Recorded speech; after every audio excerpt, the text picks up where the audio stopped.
বিসমিল্লাহির রহমানির রহিম।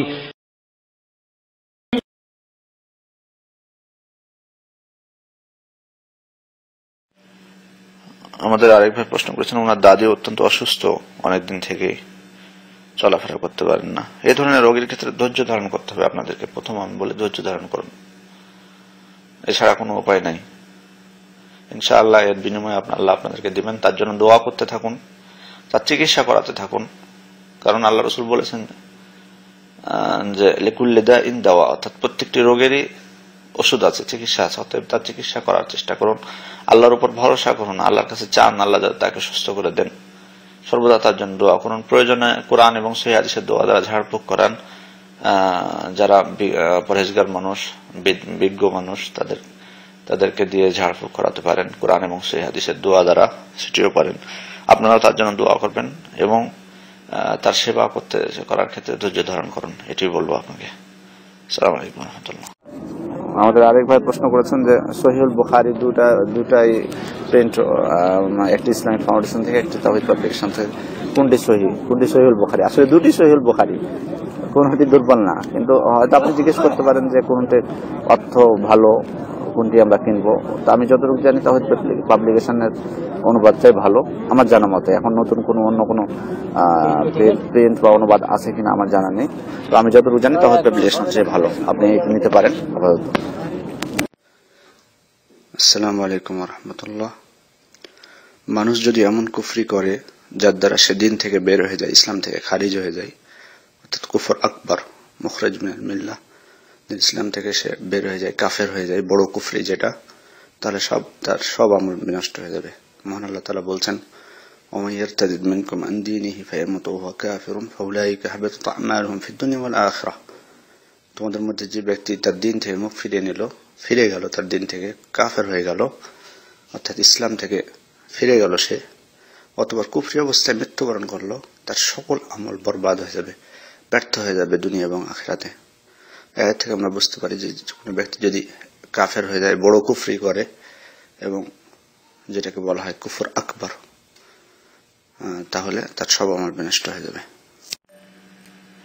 আমাদের আরেক বোন প্রশ্ন করেছেন আত্মীয়তা সম্পর্কের ব্যাপারে, যে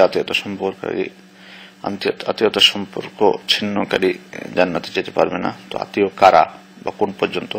আমার মনে হয় উনি জানতে চেয়েছেন আত্মীয় দ্বারা কাদেরকে বোঝানো হয়েছে। আত্মীয় দ্বারা আপনার বাবা মার আত্মীয় স্বজন, আপনার বংশের, তাদেরকে বোঝানো হয়েছে। যেমন বাবা মা, দাদা দাদি, নানা নানি, আপনার সন্তানরা, তাদের সন্তানরা, অর্থাৎ আপনার নাতি নাতনি, তারপর আপনার ভাই, আপনার ভাইয়ের ছেলেরা, আপনার চাচা, আপনার চাচার ছেলে, আপনার ফুফু, আপনার ফুফুর ছেলেরা, আপনার খালার ছেলেরা, আপনার মামা, মামার ছেলেরা, এরা আপনার আত্মীয় স্বজন। আর আপনার স্ত্রীর যারা আত্মীয় স্বজন, তাদেরকে আত্মীয় স্বজনের মধ্যে হাদিসে যাদেরকে উদ্দেশ্য করা আছে তারা না হলেও আপনাকে তাদের সাথে সম্পর্ক রাখতে হবে। কারণ আপনি আপনার স্ত্রী এবং আপনার মাঝে সম্পর্ক যদি ভালো বজায় রাখতে চান, তো তাদের আত্মীয় স্বজনের সাথেও আপনাদের সম্পর্ক ভালো রাখতে হবে। আপনার স্ত্রীও আপনার আত্মীয় স্বজনের সাথে সম্পর্ক ভালো রাখবে, আপনিও তার আত্মীয় স্বজনের সাথে সম্পর্ক ভালো রাখবেন, এবং তাদের সাথে দেখা সাক্ষাৎ, সালাম বিনিময়, মোবাইলে কথা বলা, তাদের সাথে সাক্ষাৎ করতে যাওয়া, এই ধরনের এগুলো বজায় রাখবেন, যাতে আপনাদের দুইজনের সম্পর্কটা বেশি মজবুত হয়। আর আত্মীয় কারা তা তো বললাম। আসসালামু আলাইকুম ওয়া রাহমাতুল্লাহ। আসসালামু আলাইকুম ওয়া রাহমাতুল্লাহ। আমাদের এক ভাই প্রশ্ন করেছেন, বিতরের নামাজে দোয়া কোন রুকুর আগে পড়বেন না রুকুর পরে? দুটি প্রমাণিত হয়েছে, রুকুর আগে রুকুর পরে, দুটি রাসূল ইসলাম থেকে প্রমাণিত হয়েছে। তবে তার বেশিরভাগ আমল ছিল রুকুর পরে। তবে রুকুর আগেও পড়ার কথা এসেছে কিছু কিছু হাদিসে। অতএব কেউ যদি রুকুর আগেও পড়ে সেটিও সমস্যা নেই, তবে উত্তম হচ্ছে রুকুর পরে পড়াই, কারণ রাসূল সাল্লাল্লাহু আলাইহি ওয়াসাল্লামের বেশিরভাগ আমল ছিল রুকুর পরে। আর দোয়া কুনুত পড়ার সময় হাত উত্তোলন করা, দুই হাত উত্তোলন করা, এটি সুন্নাত। বিশেষভাবে দোয়া কুনুতে ওমর রাদিয়াল্লাহু থেকে প্রমাণিত হয়েছে যে তিনি হাত উঠাতেন। আর রাসূল সাল্লাল্লাহু আলাইহি ওয়াসাল্লাম বলেছেন, তামাসসাকু বিসুন্নতি ওয়া সুন্নাতিল খুলাফায়ে রাশিদিন, তোমরা আমার সুন্নাতকে আঁকড়ে ধরো আর আমার খুলাফায়ে রাশিদার সুন্নাতকে আঁকড়ে ধরো। অতএব এটি পড়া, হাত উত্তোলন করা সুন্নাত। এমনকি কুনুতে নাজিলার সময় ফজরের কুনুতে নাজিলার সময় রাসূল সাল্লাল্লাহু আলাইহি ওয়াসাল্লাম হাত উঠিয়েছিলেন। অতএব হাত উঠানো সুন্নাত, কোনো সমস্যা নেই। আমাদের এক বোন প্রশ্ন করেছেন যে জীবনে অনেক সালাত বাদ হয়ে গেছে, এখন ইসলামের বিধান কি? আপনি যে সালাতগুলো ইচ্ছা করে বাদ দিয়েছেন, এখন আপনি আল্লাহর কাছে তওবা করুন, বেশি বেশি ইস্তিগফার করুন, রাত্রে উঠে তাহাজ্জুদের নামাজ পড়ুন, আল্লাহর কাছে ক্ষমা চান, ইনশাআল্লাহ আল্লাহ ক্ষমা করে দিবেন। সেগুলোর কোনো কাজা নেই, কারণ কাজা মূলত হয় যে সালাত রাসূল সাল্লাল্লাহু আলাইহি ওয়াসাল্লাম বলেছেন, মান নামা আন সালাতিন আও নাসিয়াহা ফালইউসাল্লিহা ইযা যাকারাহা। যে ব্যক্তি ঘুমিয়ে পড়লো অথবা ভুলে গেল, তাহলে যখন সে ঘুম থেকে উঠবে অথবা স্মরণ হবে তখন যেন সে সালাতটা আদায় করে দেয়। ইচ্ছা করে সালাত ছেড়েছেন, এটা বড় কুফরি, এটা ছিল কুফরি। এখন আল্লাহ আপনাকে হেদায়েত করেছেন, এখন আল্লাহর কাছে তওবা করুন, বেশি বেশি ইস্তিগফার করবেন, নফল সালাত আদায় করুন, রাত্রে তাহাজ্জুদের নামাজ আদায় করুন, ইনশাআল্লাহ আল্লাহ আপনাকে ক্ষমা করে দেবেন। আরেকজন ভাই প্রশ্ন করেছেন যে জর্দা তো নেশাজাতীয় দ্রব্য, হারাম, কিন্তু যদি অসুখ ভালো হয়? জি না, এটা যতই আপনার অসুখ ভালো হোক এটা দ্বারা চিকিৎসা করা যাবে না, কারণ রাসূল সাল্লাল্লাহু আলাইহি ওয়াসাল্লাম বলে দিয়েছেন যে লা তাদাউ বিল হারাম, তোমরা হারাম কোনো খাদ্য দিয়ে বা বস্তু দিয়ে তোমরা চিকিৎসা করো না, তবে এটি নিষিদ্ধ, কোনোভাবে এটি বৈধ না। আমাদের আরেকজন ভাই প্রশ্ন করেছেন যে ভিতরের নামাজ 1 রাকাত নিয়মিত পড়া যাবে কিনা? হ্যাঁ, অবশ্যই পড়া যাবে। কেউ যদি নিয়মিত পড়ে 1 রাকাত, কোনো সমস্যা নেই। ভিতরের নামাজ 1 রাকাত নিয়মিত পড়া যাবে। রাসূল সাল্লাল্লাহু আলাইহি ওয়াসাল্লাম বলেছেন, সালাতুল লাইলি মাসনা মাসনা ফাইদা খাশিয়া আহাদুকুমুস সুবহা সাল্লা রাকা ওয়াহিদা তুতির লাহু মা কাদ সাল্লা। এই হাদিসে যেটি বলা হয়েছে সেটি ভিতরে 1 রাকাত নামাজের কথা বলা হয়েছে। অতএব কোনো সমস্যা নেই আপনি যদি নিয়মিত 1 রাকাত নামাজ পড়েন ভিতরের। আমাদের আরেকবার প্রশ্ন করেছেন যে ফজরের নামাজ যদি শুরু হয়ে যায় তাহলে সুন্নাত পড়বেন কিনা? জি না, আপনি যখন নামাজ শুরু হয়ে যাবে সাথে সাথে যে ফরজ নামাজ ইমামের সাথে ধরবেন, কারণ আমি এর আগেও এটি বলেছি, রাসূল সাল্লাল্লাহু আলাইহি ওয়াসাল্লাম বলেছেন, ইযা উকিমাতিস সালাহ ফালা সালাতা ইল্লাল মাকতুবা, যখন ফরজ নামাজের ইকামত দেওয়া হয় তখন ফরজ নামাজ ছাড়া অন্য কোনো নামাজ নেই, অর্থাৎ অন্য কোনো নামাজ হবে না। বিধায় আপনি ফরজ নামাজ চলতেছে, ইমাম সাহেব পড়াচ্ছেন, আপনি সুন্নাত পড়বেন না, এটি গ্রহণযোগ্য না। আপনি সাথে সাথে যেটুকু পান ইমামের সাথে আপনি ধরবেন, পরবর্তীতে আপনি সুন্নাত নামাজ পড়বেন। আমাদের আরেক ভাই প্রশ্ন করেছেন যে কুনুতটি আল্লাহুম্মা ইন্না নাস্তাঈনুকা ওয়া নাস্তাগফিরুকা, এই কুনুতটি সহিহ কিনা? এই কুনুতটি ওমর রাদিয়াল্লাহু আনহু থেকে সহিহ সূত্রে বর্ণিত হয়েছে, এটি পড়া যায়। তবে সব থেকে উত্তম হলো রাসূল ইসলাম থেকে যেটি বর্ণিত হয়েছে, আল্লাহুম্মা আহদিনা ফিমান হাদাইত ওয়া আফিনা ফিমান আফাইত, এই কুনুতটি রাসূল সাল্লাল্লাহু আলাইহি ওয়াসাল্লাম থেকে সহিহ সূত্রে প্রমাণিত হয়েছে। অতএব আমরা যদি এটি পড়ি এটি সব থেকে উত্তম হবে। তবে আপনি যে কুনুতটির কথা উল্লেখ করেছেন আল্লাহুম্মা ইন্না নাস্তাঈনুকা, এটিও ওমর ইবনুল খাত্তাব রাদিয়াল্লাহু আনহু থেকে সহিহ সূত্রে প্রমাণিত। আর রাসূল ইসলাম তো বলেছেন, তামাসসাকু বিসুন্নতি ওয়া সুন্নাতিল খুলাফায়ে রাশিদিন, তোমরা আমার সুন্নাতকে এবং আমার খুলাফায়ে রাশিদের সুন্নাতকে আঁকড়ে ধরো। তবে এটি পড়া যায়। তবে আমি আবারও বলছি যে উত্তম হলো রাসূল ইসলাম যেটি আমাদের শিখিয়ে দিয়ে গেছেন, যেটি উনি পড়তেন, অতএব আমরা সেটি পড়ার চেষ্টা করব। আমাদের আরেক ভাই প্রশ্ন করেছেন যে ভিডিওতে নিজের স্ত্রীর কিছু দেখা যাবে কিনা।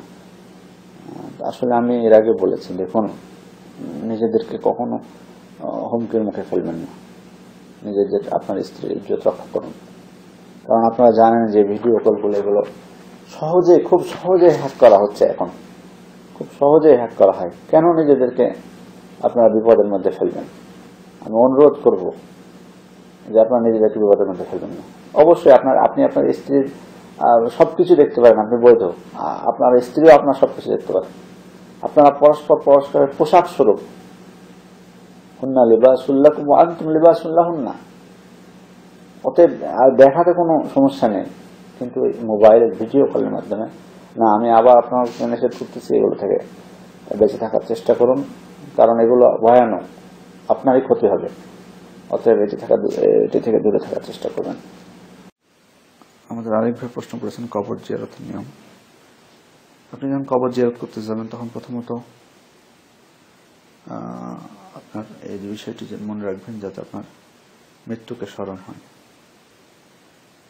কারণ কবর জিয়ারতের কবর জিয়ারতের যে অনুমতি দেওয়া হয়েছে, আল্লাহ রাসূল বলছেন কুনতু নাহাইতুকুম আন জিয়ারাতিল কুবুর ফাজুরুহা ফাইন্নাহা তুযাক্কিরুকুমুল আখিরাহ।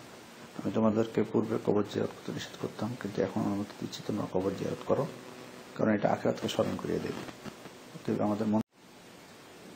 আমাদের এক ভাই প্রশ্ন করেছেন যে উনি যদি যখন মসজিদে ঢুকলেন তখন ইমাম সাহেবকে তাশাহুদ অবস্থায় পেলেন, অর্থাৎ শেষ রাকাতে, তিনি কি তাশাহুদ পড়বেন না চুপ করে থাকবেন? আপনি তাশাহুদ পড়বেন, তাহিয়াত পড়বেন, দুরূদ শরীফ পড়বেন, শেষ বৈঠকে যে দোয়াগুলো ইমাম সাহেব পড়তেছেন তখন সবাই মুসাল্লিরা আপনিও পড়বেন। কারণ আল্লাহ রাসূল সাল্লাল্লাহু আলাইহি ওয়াসাল্লাম বলেছেন, ইযা আতা আহাদুকুমুস সালাহ ওয়াল ইমামু আলা হাল ফালিয়াসনা কামা ইয়াসনাউল ইমাম।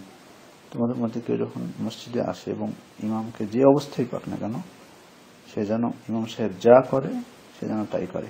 এখন ইমাম সাহেব শেষ বৈঠকে বসে তাশাহুদ পড়তেছেন, আপনিও বসে যাবেন, দিয়ে আপনিও তাশাহুদ পাঠ করবেন। এটি হচ্ছে রাসূল সাল্লাল্লাহু আলাইহি ওয়াসাল্লামের শিক্ষা, এবং রাসূল সাল্লাল্লাহু আলাইহি ওয়াসাল্লাম এটি নির্দেশ দিয়েছেন।